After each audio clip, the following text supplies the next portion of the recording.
What's up, everybody? Welcome back to my channel. If you're new here, welcome. My name is PJ, and if you're not new here, welcome back, guys. So like I promised, today is the labor and delivery story. Video is long overdue. It should have been done after she was born, but you know, I left you guys on a cliffhanger. You know, packed my hospital bag and then I never came back. Sorry, I'm in my car because I have one baby that's asleep, another one that's riding his scooter that my sister got him all over the house. The other one is too busy and on his video game to watch his brother, so everybody's just doing their own thing. So I'm just trying to hide and do this video real quick and then go back in there before Jax realizes that I'm gone. Yes, Thursday, May 21st, 2020. At like 4 in the morning, I started feeling a slight cramps. I don't want to call them contractions. So I got up to use the restroom and then I went back, tried to go back to sleep. I literally forced myself back to sleep. Then at 6 a.m. it got a little sharper. It was just kind of like, instead of a pinch, now this time it was like a slap or something like that. I don't know, guys. Don't come for me. It was stronger than a pinch at this point. 6 in the morning, still feeling that feeling. And so I kept forcing myself back to sleep. I would get up, sit up, and then just wait for it to go away. And then as soon as it went away, I would like force myself back. So I was like, no, I'm still tired. And then it got to the point where, you know what? Forget it. You win. I'm not gonna sleep. I'm just gonna sit here and pretend like I'm okay. Laid there, felt it. And when it went away, I was like, cool, whatever. And then when it came back, felt it.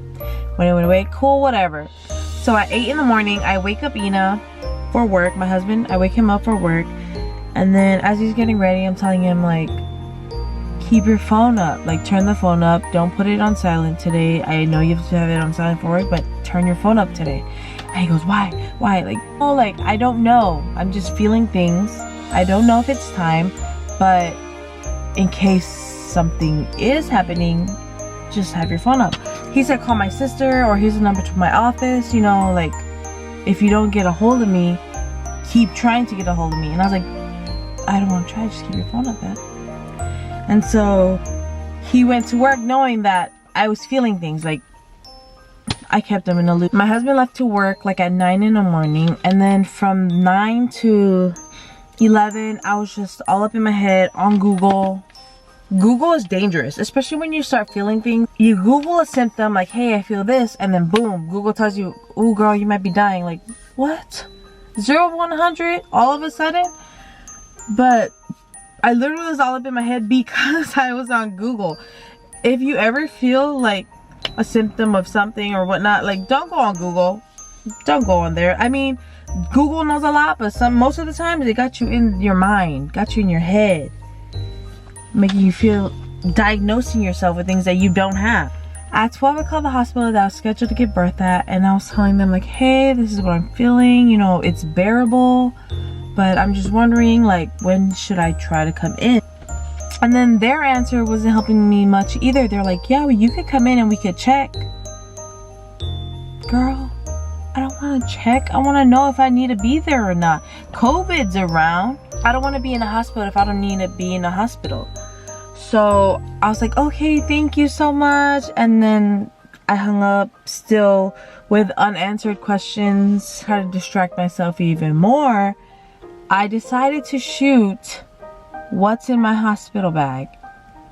And what I uploaded wasn't what I had originally uploaded. I recorded and uploaded a video like from 12:30 to 2. I had recorded a video, and it took so long because like I was trying to breathe through contractions. I was trying to pretend like I wasn't miserable, but I failed. I uploaded it.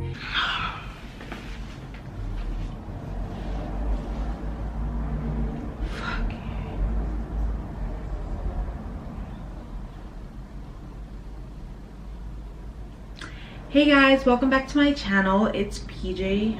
Fuck.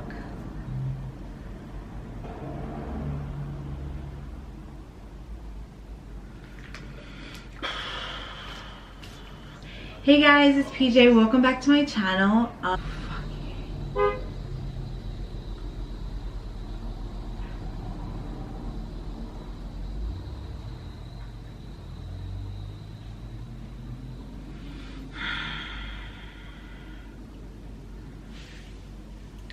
For those of you who are new, luckily nobody watched it because my husband was like, oh, like he texted me on his lunch. He was like, oh, are you done with the video?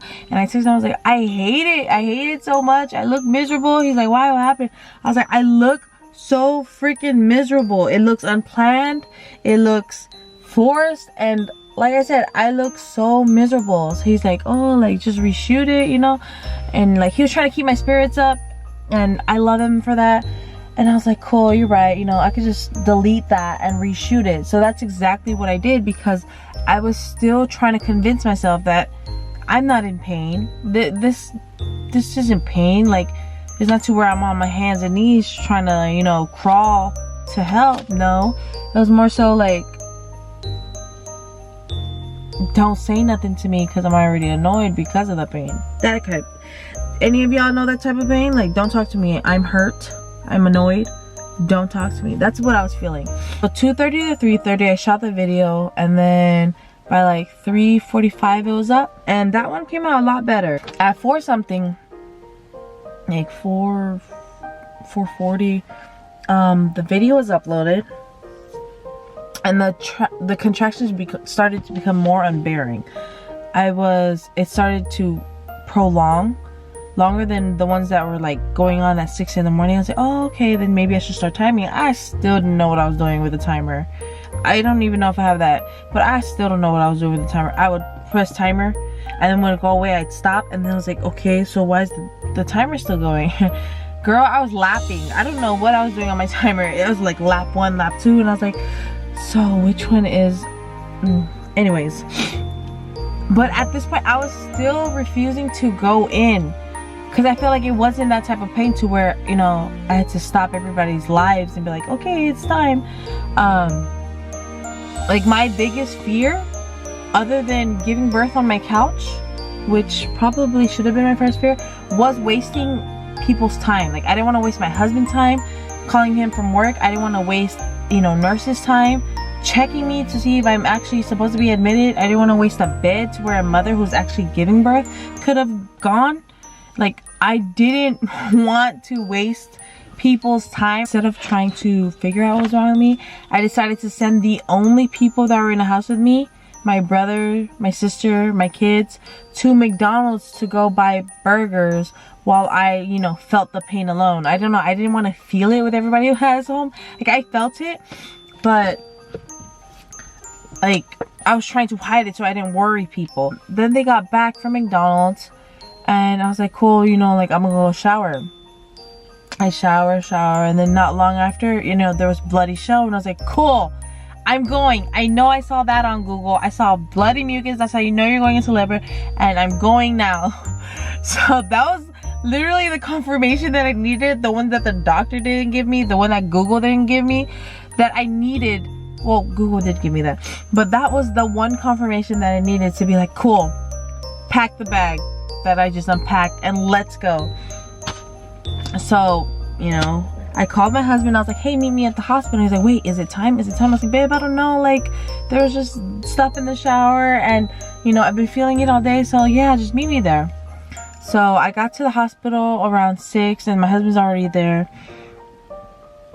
And then we both walk in. Because of the pandemic, the mother-to-be and the husband both have to have masks on.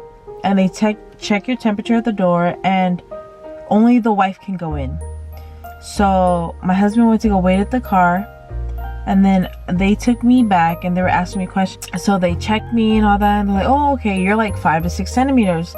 And I was just like, okay, so what does that mean? Am I staying? And they're like, yeah, we're gonna admit you. And I was like, oh, okay, thank you. During all of this, during them checking me and all that, and me being admitted and changing into the gown, like, you're required to keep your mask on. Of course, you have to keep everybody safe. So they were explaining to me the rules because of the pandemic. They're like, yeah, so you're supposed to keep your mask on. Only one, like, you can only have one person in here, and when they're in here, they can't leave. They can't leave at all, and if they do leave, they can't come back in. 6:45, they swabbed me for COVID, and my husband at this point was still not with me. He was still in the car, and then they had to wait for my results to come back. And got tested for coronavirus. I guess, like I said before, they test the pregnant women first, and then they allow their partner to come to the back. So if it's negative, my husband can come back. If it's positive, then I have to give birth alone. So far I'm 5 centimeters dilated, so they're admitting me, and now I have to wait to see if my husband can come back. Oh, I look like a mess. And I'm just like, no, like, well, I was telling my husband, like, I literally was in there, like, thinking the worst. Like, I'm gonna give birth alone for sure. No, I didn't even have no symptoms. So, they had to wait for my results. And at 7:45, I finally got reunited with my husband. And then they still kept coming in and checking on me and checking on me. And I was, you know, starting to feel the contractions more.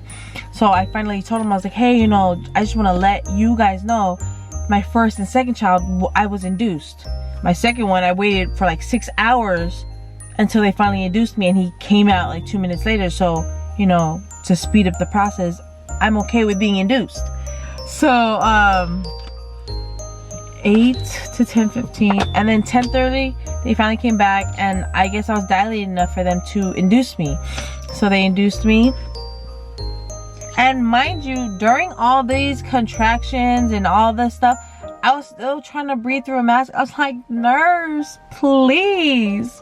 But every time they came up, like they came to the door, they'd be like, oh, can you? And I'm like, okay, sure. I'm like, what? I just came back negative and you still, but yeah, of course, you know, come on in. I don't know. I think it was Google.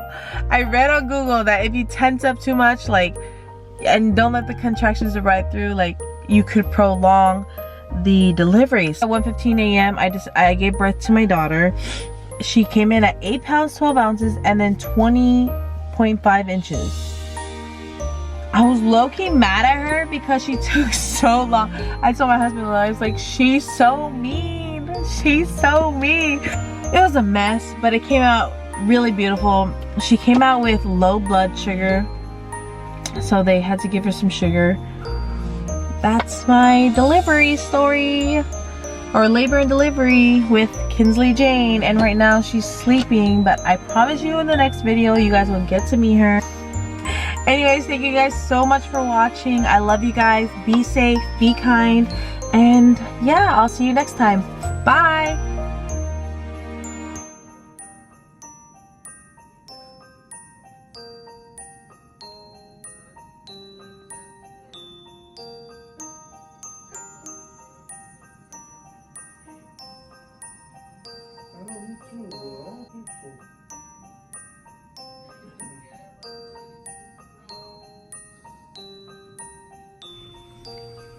So we're in the recovery room now.